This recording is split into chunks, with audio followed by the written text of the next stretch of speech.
এই অবস্থায় নবীর কাছে যাচ্ছেন, সাহাবীরা অবাক। নবী বলছে, ছেড়ে দাও, আমার মিম্বারের কাছে আসতে দাও, আমার আপনার ঘরে আছে সাহাবীর বড় আপনার মূল্যবান সম্পাদিবান। সবাই দেখে অবাক। আব্দুল্লাহ ডাক্তার আব্দুল জাগের যাওয়ার পর নবী জিজ্ঞাসা করে, কেন তোমার এই অবস্থা? ইয়া রাসূলুল্লাহ, মক্কাতে ইচ্ছা করেছিলাম কলমা পড়ে মুসলমান হব, কিন্তু নবীকে পারিনি, অত্যাচার হবে বলে চাচা আমাকে বাধা দিয়েছিল, মক্কার বার্তা নেতারা বাধা দিয়েছিল। শেষ জীবনে যখন আপনি মক্কা ছেড়ে মদিনা আসলেন, জিন্দেগির দিকে তাকিয়ে আমার মুসলমান পৃথিবীর চলে নেই, মুসলমান জীবন দিবে ঈমান দিবে না, কারণ মুসলমানের ঈমান বড় সম্পদ। জোরে বলেন সুবহানাল্লাহ। আমার আল্লাহ পাক মুসলমানদের যে আপনার বড় হয়েছে ঈমানটাকে এত মজবুত করেছে, কলমার বাণী যার উচ্চারণ জীবনে একবার হয়ে যায়, ওই কলমা আপনার জীবনে আর আপনার ছাড়তে পারে না। ইতিহাস প্রমাণ দেয়, আল্লাহর নবী মক্কার জীবনে যখন জিন্দেগি কাটালেন, নবী নবুয়ত প্রচার করতে আপনার 40 বছরে শুরু করলেন। তদানীন্তন করে মক্কার কাফেরেরা বিশ্ব নবীর কলমা পড়ে মুসলমান হলেন, কারণ একবার কলমা পড়লে জান্নাতি। জোরে বল সুবহানাল্লাহ। কারণ এর জন্য আমরা মুসলমান কলমা তানকিন দিই। আল্লাহ নবী পবিত্র জবান দ্বারা বলেছে, সাহাবারা লাকিরু মাতাকুম লা ইলাহা ইল্লাল্লাহ, কেউ যদি মৃত্যু মুখে পতিত হয় কলমার তানকিন দাও, কলমা পড়াও। ইয়া রাসূলুল্লাহ, ইয়া হাবিবাল্লাহ, নবী গো কলমা পড়াবো কেন? আমার নবী বলেছে, মান কানা কালামা মান কানা আখির কালামিহি লা ইলাহা ইল্লাল্লাহ দাখালাল জান্নাহ। যার জীবনের শেষ বাক্য হবে লা ইলাহা ইল্লাল্লাহ মুহাম্মাদুর রাসূলুল্লাহ সাল্লাল্লাহু আলাইহি ওয়াসাল্লাম, ওই আল্লাহর বান্দা বান্দি, আল্লাহর জান্নাতি। জোরে বল সুবহানাল্লাহ। পৃথিবীর চলে আল্লাহ নবী পবিত্র জবানে আপনার ডাক দিয়ে বললেন, জীবনের শেষ বাক্যটা যেন কলমা হয়। আল্লাহর নবীর আপনার প্রচার চলতেছে পৃথিবীর জমিনে। একজন যুবক বাবা যার নাম ছিল আপনার আব্দুল উজ্জা, এই পৃথিবীর জমিনে চিন্তা ভাবনা করলো মুহাম্মদ পৃথিবীতে নতুন ধর্ম প্রচার করে, অতএব এই ধর্মের বাতাবরণ এত শান্তিময়, এই ধর্মের মধ্যে যদি আমার নিজের জীবনকে আপনার বিলীনে বিসর্জন দিতে পারি, এই ধর্মের মধ্যে যদি দীক্ষিত হতে পারি, এই জগত কল্যাণ হবে, পরজগত কল্যাণ হবে। কারণ ইসলাম হলো শান্তির ধর্ম। জোরে বল সুবহানাল্লাহ।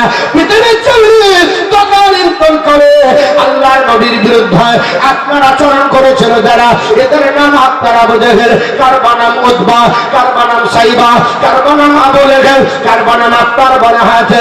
এরকম করে আপনার বিখ্যাত যারা কাফের ছিল, আল্লাহর নবীর প্রচার করতে দেবে না, কিন্তু পৃথিবীতে আল্লাহ প্রচার করিয়ে নেবে।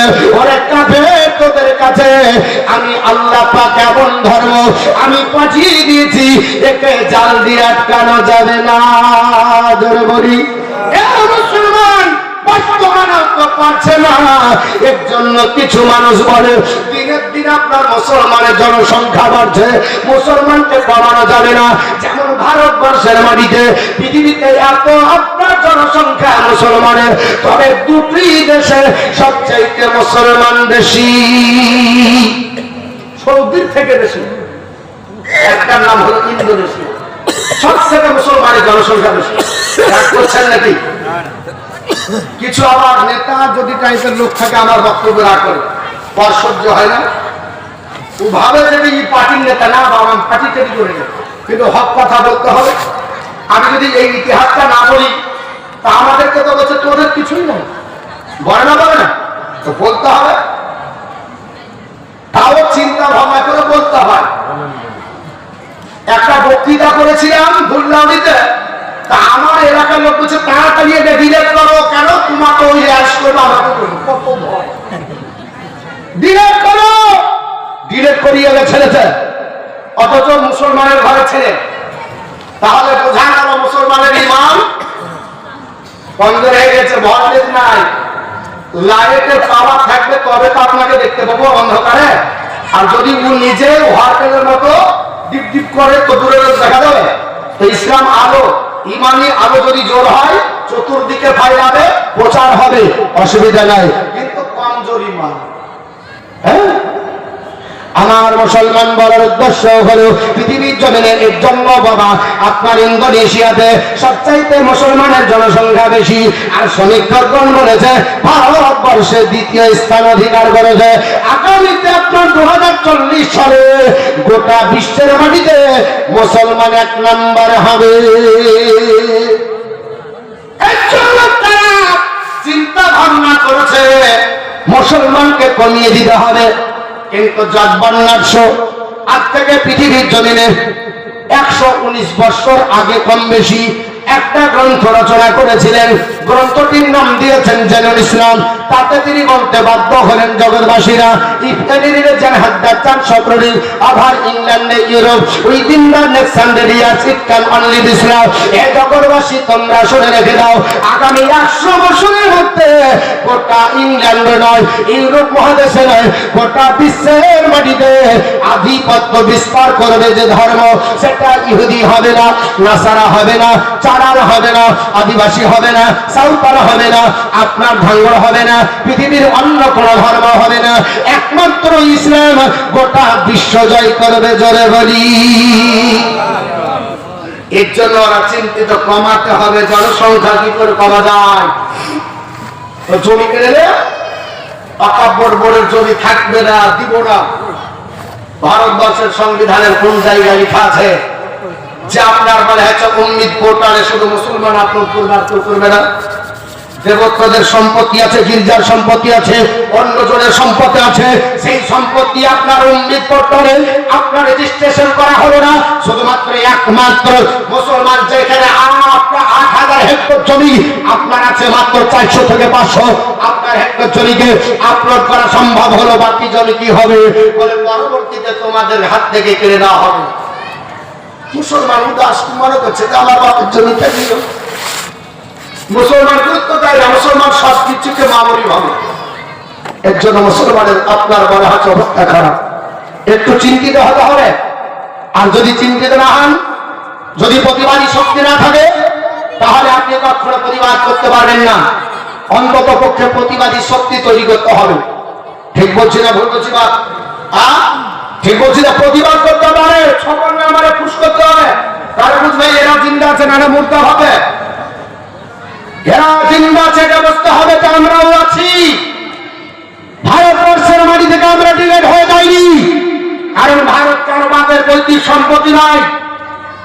আপনার বলা আছে 2025 সালে দাঁড়িয়ে নভেম্বর মাসের 3 তারিখে এক গাঁজা ঘোর সবসময় উল্টা পাল্টা বলে এই নেতা আপনার মনে আছে, যার বাপের ঠিক নেই, কোন সময় বাপকে বলছে যে আমার বাপ হচ্ছে নরেন্দ্র মোদী, মানে আমি মোদীর বেটা। সে বলছে 24 ঘন্টা তোমাদের টাইম। বাংলাদেশের বর্ডার আছে, যারা রোহিঙ্গা আছো, বাংলাদেশে আছো, 24 ঘন্টার মধ্যে চলে যাও। মনে হয় বাপের, আপনার বাপের, ভারতবর্ষের বাপের সম্পত্তি আমাদেরকে ভারত থেকে পেয়ে দেবে। আরে ভারতবর্ষ আমাদের বাপের সম্পত্তি, কারণ ভারতের সর্বপ্রথম জেনে নিয়ে এসেছিলেন তিনি হচ্ছেন আমাদেরই আদি পিতা আদম আলাইহিস সালাম। কে? একটু জোরে বলেন। আদম আলাইহিস সালাম। আর আমাদেরকে বলছে আমরা হলাম বাইরের লোক। আর ডাক খতিয়ান যদি দেখা যায় কোথাকার কোটা কর ঠিক না। এই লোকটার নাম শুভেন্দু অধিকারী। কি নাম বললাম? সব সময় মুসলিম বিদ্বেষী কথা। দাঙ্গা লাগানোর জন্য আমরা দাঙ্গা চাই না, কারণ ভারতবর্ষের মাটিতে যিনি আপনার দাঙ্গাকে মুছে দেওয়ার জন্য কবিতা লিখেছিলেন কাজী নজরুল ইসলাম, আপনার বলেছিলেন মনে রাখবেন তো, 2টি কোষণ হিন্দু মুসলমান, মুসলিম তার নয়নমণি, হিন্দু তাহার প্রাণ। এটা ভারতবর্ষের সম্প্রীতি রক্ষার জন্য বলেছিলেন, সাম্প্রদায়িক দাঙ্গা লাগানোর জন্য নয়। ভারতবর্ষের মাটিতে দেশপ্রেমিক গান সর্বপ্রথম যিনি গেয়েছিলেন উনি একজন মুসলমান কবি ইকবাল। সারে জাহাসে আচ্ছা হিন্দু সীতা হামারা, এটা কার লেখা? মুসলমানদের লেখা। অথচ মুসলমানকে আপনার বলছে এদের কোনো অবদান নেই।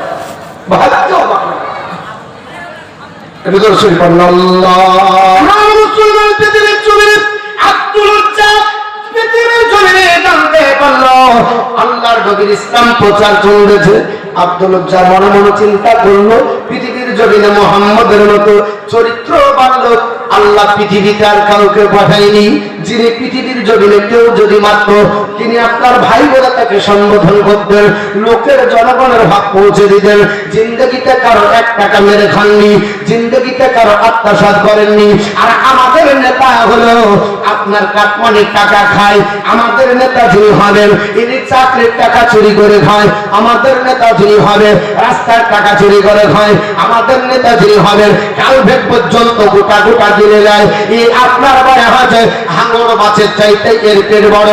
আর আল্লাহ নবী চরিত্র কত সুন্দর দেখো, জনগণের হক পৌঁছে দিয়েছে। এর জন্য নবী বলেছে সাহাবারা ইমামুল আদিল যদি হয়, ন্যায়পরায়ণ দেশের শাসক যদি হয়ে যায়, ওই নেতাটা আল্লাহর আরশের নিচে যাবে। জোরে বলি তখন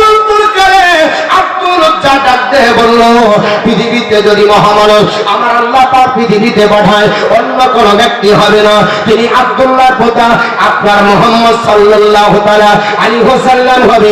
মনে মনে চিন্তা ভাবনা করলো আমি তার হাতে হাত দিয়ে কলমা পড়ে মুসলমান হব।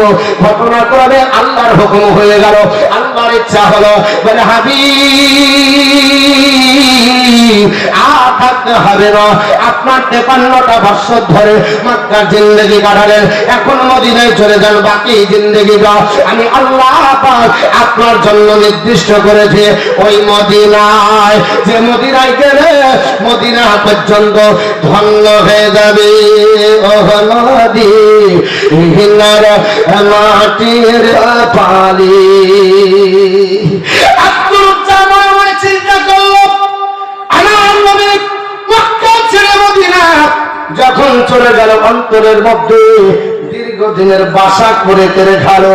আমার আপনার চাচা পৃথিবীতে আপনার জালিম অত্যাচারী আব্বা চলে গেছে, ছোট অবস্থায় আপনার মারা গেছে। তিনি মনে মনে চিন্তা করলো আব্দুল উজ্জা আহারে চাচা আমাকে পৃথিবীর জমিনে কোনোদিন সুযোগ সুবিধা দেয় না, চাচার তত্ত্বাবধানে জিন্দেগি কাটালাম। একদিন আপনার বলে হাতে চাচার সামনে দাঁড়িয়ে গেল, ডাক দিয়ে বলল চাচা যান আমি আপনার কাছে একটা কথা জিজ্ঞাসাবাদ করবো। চাচা একটা সত্য কথা আপনি বলতে পারবেন? চাচা বলেছিল বলো ওগো আমার আব্দুল উজ্জা ভাতিজা। ডাক দিয়ে বলেছিল চাচা পৃথিবীর জমিনে মক্কা ধাত্রীতে একজন আপনার কুরাইশ গোত্রের সুনামধন্য ব্যক্তি হিসাবে বিবেচিত হয়েছিল। এই লোকটা 53 বছর মক্কায় কাটালেন, এই লোকটার পায়ের তলে একটা পিঁপড়াও পর্যন্ত কোনোদিন মারা যায়নি। ওই লোকটার নাম হলো মুহাম্মদ সাল্লাল্লাহু আলাইহি সাল্লাম। ওনার ব্যাপারে আপনার কি মতামত? চাচা ডাক দিয়ে বলেছিল ভাতিজা উনি পৃথিবীর জমিনে খুবই বড় আদরের মানুষ, উনি খুব ভদ্র মানুষ ছিলেন, ওনার ব্যাপারে আমার কোনো আপত্তি নাই। বলে উনি আপনার বলে হ্যাঁ আল্লাহর পয়গম্বর? বলে হ্যাঁ হলে হতে পারে। বলে হতে পারে না, আমার ইচ্ছা হলো আপনি আর আমি দুইজন একই সঙ্গে কলমা পড়ে মুসলমান হব। চাচা ডাক দিয়ে বলেছিল আমি তাকে সত্যবাদী বলে মানতে পারি, তাকে স্বনামধন্য বলে মানতে পারি, একজন আপনার বলে হাতে দায়িত্ববান আপনার পুরুষ বলে মানতে পারি, কিন্তু মুসলমান হব না, আমার বাপদাদার ধর্ম ধরিশ্বাস করব না। কারণ পৃথিবীর জমিনে বাপদাদার ধর্ম যারা বাড়ি এরা নিজের থেকে বেড়ে নিয়েছে। আমার আল্লাহ পাক বলেছে আপনার ইনিল হুকম ইল্লাল্লাহ, একমাত্র আল্লাহর হুকম চলবে, কারো হুকুম চলবে না। আমরা আল্লাহ তা'বুদু ইল্লা ইয়াহু, আল্লাহ পাক বলেছি আমি আল্লাহ হুকুম করেছি একমাত্র আমি আল্লাহর ইবাদত করো, পৃথিবীর জমিনে কারো ইবাদত করা যাবে না। ডাক দিয়ে বলল বলে চাচা তাহলে তুমি কার ইবাদত করবে? বলে আমাদের লাতুজ্জাত মানাতে। বলে তুমি ইসলাম কবুল করবে না? বলে আমি ইসলাম কবুল করব না। আমি ব্যর্থ ভাষায় তোমাকে জানিয়ে দিলাম আমার জীবন চলে যাবে, আমি ইসলাম আপনার কবুল করব না। আব্দুল উজ্জা বলেছে চাচা আপনার তত্ত্বাবধানে আছি, আপনার খাই পড়ি, আপনার বাড়িতে থাকি। চাচা আপনার বলা হয়েছে ভাই আমার আব্বা জান ইন্তেকাল মারার পরে আমি তোমার তত্ত্বাবধানে থাকি, কিন্তু ইসলামের আপনার বলা হয়েছে যখন প্রচার শুরু হলো আমি তার কলমা পড়ে মুসলমান হওয়ার জন্য জিন্দেগি কাটানোর জন্য চিন্তা করেছিলাম, কিন্তু আপনার ভাই কোনো ইসলাম আপনার গ্রহণ করতে পারলাম না, আর আপনি আমাকে সাহায্য করলেন না, আর ইসলাম কবুল করবেন না বলে ঘোষণা যখন দিলেন তখন আপনার সামনে দাঁড়িয়ে আমি ইসলামের কলমা পড়ে দিলাম লা ইলাহা ইল্লাল্লাহু মুহাম্মাদুর রাসূলুল্লাহ সাল্লাল্লাহু আলাইহি ওয়াসাল্লাম। আব্দুল জাক্কাল্লাহ বলল, চাচা ডাক দিয়ে বলবে, ভাতিজা কলমা তুমি কার সামনে পড়লে যাবে? বলে আমি জানি তুমি আমার চাচা অত্যাচার করবে, বলে তোমাকে আজ থেকে খাবারের থালি বন্ধ করে দিলাম। আমার আল্লাহ বলেছে, মুসলমান আমি আল্লাহ পাক, তোমরা জানো না আমি আল্লাহ পাক ইন্নাল্লাহা ইয়ারযুকু মান ইয়াশাউ বিগাইরি হিসাব। আমি আল্লাহ পাক যাকে ইচ্ছা আমি তাকে আল্লাহ আমি বেহিসাব রুজি দিই। জোরে বলো সুবহানাল্লাহ। আব্দুল রাজ্জাক আপনার ঘরে হাতে ডাক দিয়ে বলল, এ ভাতিজা খাবার বন্ধ হয়ে গেল, ইসলাম তুমি ত্যাগ করবে, কলমা ত্যাগ করবে না আমার বাড়িতে আপনার আরামের খাবার খাবে? আপনার আব্দুল রাজ্জাক বলেছিল, চাচা যান আরামের খাবার ত্যাগ করে বিশ্ব নবীর কলমা অন্তরে গাঁথে দেখব, পৃথিবীতে যতদিন বাঁচবো কলমা ছাড়বো না। আপনার ডাক দিয়ে বলে, যদি তুমি আপনার পরে হাতে কলমা না ছাড়ো আবার আরামের এই বিছানায় তোমার ঘুম হবে না। বলেছিলেন ওটাও কবর করে নিলাম। ডাক দিয়ে বলেছে, ভাতিজা পৃথিবীর জমিনে আমার ভাইয়ের সহি সম্পত্তির অধিকার তুমি আপনার ভাবে, উনি বলেছিলেন সম্পত্তির অধিকার থেকে তোমাকে বঞ্চিত করা হবে। আব্দুল রাজ্জাক বলেছিল তাও অসুবিধা নয়। শেষ পর্যন্ত ডাক দিয়ে বলল, ভাতিজারে তুমি কলমা ছাড়বে না, ইসলাম ত্যাগ করবে না বলে না, বলে যে পরনের জামাটা পরে আছো, যে লুঙ্গিটা পরে আছো ওটাও আমার দেওয়া টাকা আপনার মনে আছে কিনা? এর পরিণামে তোমাকে জামা দিতে হবে। জোর করে জামা কেড়ে নেওয়া হলো, আপনার লুঙ্গিটা কেড়ে নেওয়া হলো। একজন যুবক আপনার আব্দুল রাজ্জাক পেট চুপ করে দেওয়া হলো। ওই অবস্থায় আব্দুল রাজ্জাক পৃথিবীতে দিলে আপনার ঘরে আছে নিত্যের গোপ্তাঙ্গকে আপনার ঢেকে ধরতে ধরতে মায়ের দরজার কাছে পড়ে দেওয়া হলো। মা আজ আপনার আমাকে একবার দেখো। মা আপনার দরজার কাছে দাঁড়িয়ে গেল। মা যুবক ছেলে এই উলঙ্গ অবস্থা দেখে আপনার নিজের চোখ দুটোকে আপনার জড়িয়ে ধরে ডাক দিয়ে বলল, বেটা এই অবস্থা তোমার কে করলো? বলে আমার চাচা যান আমার সঙ্গে আপনার ও জুলুম করেছে, আমার জমি জায়গা থেকে বঞ্চিত করেছে, আমার খাবার থেকে বঞ্চিত করলো, আমাকে আপনার বলা আছে বাড়ি থেকে তাড়িয়ে দিল। মা পুরা করতে নাই, কিন্তু আমাকে পরনের অধিকার পর্যন্ত দিল না, আমাকে জামাটা দিল না। অপরাধ তো আমি কোনোদিন চাচার করিনি, চাচার সঙ্গে মুখ করে কথা বলিনি, বাদ প্রতিবাদ কোনোদিন করিনি। অপরাধ হলো বিশ্ব নবীর কলমা করে মুসলমান হয়েছে বলে এই পৃথিবীর জন্য মুসলমান হওয়ার কারণে আজ আমাকে চাচা সব জিনিস থেকে বঞ্চিত করলো। মা তুমি আমার ইজ্জত রক্ষার জন্য অন্তত মদিনা যাব, দুর্গম রাস্তা অতিক্রম করে প্রায় 400 কিলোমিটার রাস্তা অতিক্রম করে মক্কা ছেড়ে মদিনা যাব, একটা আমাকে পরনের কিছু দিতে পারবে? হাবিবের কাছে দাঁড়িয়ে যাবো কি বলে উলঙ্গ হয়ে দাঁড়াতে পারা যায় না। সেই দিন মা বলেছিল, বেটা তোমাকে আপনার বলা হচ্ছে কি দিব? ওই মা সেই দিন দিয়েছিল একটা ছিঁড়া কম্বল। ওই কম্বলটাকে দোধন করার পরে মুসলমান এমনি ইসলাম আসেনি, এমনি মুসলমানের প্রচার হয়নি। কত ঘাত প্রতিঘাত সহ্য করতে হয়েছে, কত জীবন দিতে হয়েছে, কত নারী বাবা হয়েছে, কত বাচ্চা বাবা হলো। মা পৃথিবীর জগতে মুসলমান সেই ইতিহাস আমরা ভুলে যাইনি। হযরত আপনার বলে হয়েছে ওনার নাম আব্দুল্লাহ রাখা হয়েছিল, কিন্তু আব্দুল রাজ্জাক পৃথিবীর জগতে মায়ের কাছে ওই কম্বলটা লাগার পরে একটা থান দিয়ে কোন রকমের নিজের গোত্তার করে রাখলেন। একটা থান নিজের গায়ে দিয়ে দুর্গম রাস্তা সাড়ে 400 কিলোমিটার বা 400 কিলোমিটার পাহাড় পর্বত অতিক্রম করে আল্লাহ নবীর দেশে ও মদিনা মসজিদে নববীতে যেদিন আপনার প্রবেশ করেছিল, আল্লাহর নবী মিম্বারে দাঁড়িয়ে আমার আপনার বলা আছে বিশ্বনবী একটু রাস্তা ছেড়ে দাও, একটু রাস্তা ছেড়ে দাও, আমার জান্নাতি সাহাবীকে আসতে দাও। দেখলাম না নারীর সংস্পর্শে যদি না যাইতে আমাকে দিন জাহান্নামে যেতে হবে। জাহান্নামে এখন সহ্য করতে পারবো না, যে জাহান্নামের অগ্নিকুণ্ডতে আপনার বলা আছে সহ্য করা যাবে না। আপনার মনে আছে আল্লাহ পাক বলেছেন ইন্না জাহান্নামা কানাত মিরসাদা, নিশ্চয় জাহান্নাম মুখ পেতে বসে আছে। লিতাগিনা মাবা, জাহান্নামে যাবে আল্লাহর আপনার বাধ্য বান্দাবান্দি। লাবিসিনা ফিহা আহকাবা, যুগ যুগ ধরে জাহান্নামে থাকবে। জাহান্নামে যখন পড়তে থাকবে লা ইয়াজুকুনা ফিহা বারদা ওয়ালা সারামা, খাবার ঠান্ডা খাবার থাকবে না, পানি জাহান্নামে থাকবে না। সবাই আপনার চিৎকার করে বলবে আল্লাহ একটু পানি দাও, পানি দাও, পানি দাও। তখন আল্লাহ পাকের ফেরেশতাকে আল্লাহ হুকুম করবে টকবকে আপনার পানি ফোটা থাকবে। ইল্লা হামিমা ওয়া দেওয়া হবে। আপনার পেটে গেলে সমস্ত আপনার নাড়ি ভুড়ি পচে গলে সব আপনার বলা আছে পায়খানা পেশাবে বাদ দিয়ে বেরিয়ে যাবে। অকস্মাকা আর দেওয়া হবে পুজ, এই জিনিসটা পান করতে দেওয়া হবে। কেন জাযাম বিফাকা, যেমন কর্ম তেমন ফল। দুনিয়াতে ইসলাম পরিত্যাগ করেছো, দুনিয়াতে নবী ত্যাগ করেছো, আল্লাহর ধর্ম ত্যাগ করেছো, আল্লাহ পাক থেকে দূরে ছিলে পৃথিবীর জমিনে তুমি আপনার দূরে থাকার জন্য জাহান্নামের আগুন আপনার সহ্য করতে হবে। এর জন্য আমি চিন্তা ভাবনা করে আজ আপনার পৃথিবীর জমিনে আপনার পালনা করে যখন চাচার সামনে সাক্ষী দিয়েছিলাম, চাচা আমাকে জমি থেকে বঞ্চিত করে দিয়েছে, তবুও মেনে নিয়েছিলাম। আমাকে ভাতের থাল খেয়ে নিয়েছে, আমি তবুও আপনার সহ্য করেছি। আমার বিছানা থেকে আমাকে তাড়িয়ে দিয়েছে, তবু আমি সহ্য করে নিয়েছি। যেই দিন চাচা আমার আপনার গায়ে হাতে পরনে আপনার জামাটা কেড়ে নিল, তবুও সহ্য করেছি। যেই দিন আমার আপনার পরনের লুঙ্গিটা কেড়ে নেয়, সেই দিন বেইজ্জত হয়ে উলঙ্গ অবস্থায় মায়ের দরজায় দাঁড়িয়েছিলাম। ইয়া রাসূলুল্লাহ, আমার মায়ের আপনার আব্বা জামা কম্বলটা আমার মায়ের কাছ থেকে আমি আপনার কাকতি বিনতি করে জোর হাত করে নিয়ে এসে 2 ভাগ করে 1 ভাগ আমি নিজের আপনার পরনে করে ইজ্জতটাকে রক্ষা করেছি, একবার গায়ে দিয়েছি। ইয়া রাসূলুল্লাহ, আমি ঈমান আনার কারণে আমি কিছু আনতে পারিনি। আমার সাহাবী, তুমি আমার ঈমান যখন নিয়ে এসেছো, কলমা যখন করেছো, আজ তোমার মর্যাদা আজকে অন্য সাহাবীদের সম্মুখে নয়। তোমার মর্যাদা আমার আপনার বলা আছে, যারা আপনার বলা আছে পৃথিবীর জমিনে শ্রেষ্ঠ সাহাবী, যারা আপনার মসজিদে নববীতে আপনার বলা আছে আসহাবে সুফা থাকবে, তাদের আপনার দলে তুমি শিক্ষিত হবে, তাদের দলে তুমি শিক্ষা গ্রহণ করবে। এখানে কোরআন পড়ো।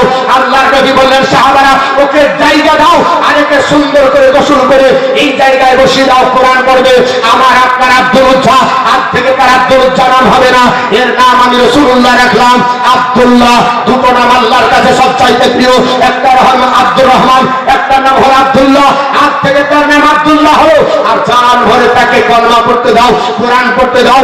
আল্লাহর আপনার মানে আছে নবী আপনার মসজিদে থাকলেও থাকতেন, না থাকলেও থাকতেন, কোরআন এত স্পিডে পড়তেন, সাহাবারা বলতেন, ইয়া রাসূলুল্লাহ কোরআন পড়ছে এত আপনার জোরে যে আমাদের কোরআন পড়তে ডিস্টার্ব হয়। হযরতে আপনার বিশ্ব নবী বলেছিলেন, আমার সাহাবারা, আমার আব্দুল্লাহ ঈমান আনার কারণে কিছু আনতে পারে না, এর আপনার বলে আছে ঈমানটা বড় মূল্যবান, এর ঈমানে তোমরা আঘাত দিও না, একে কলমা পড়াতে বাধা দিও না। জোরে বল সুবহানাল্লাহ।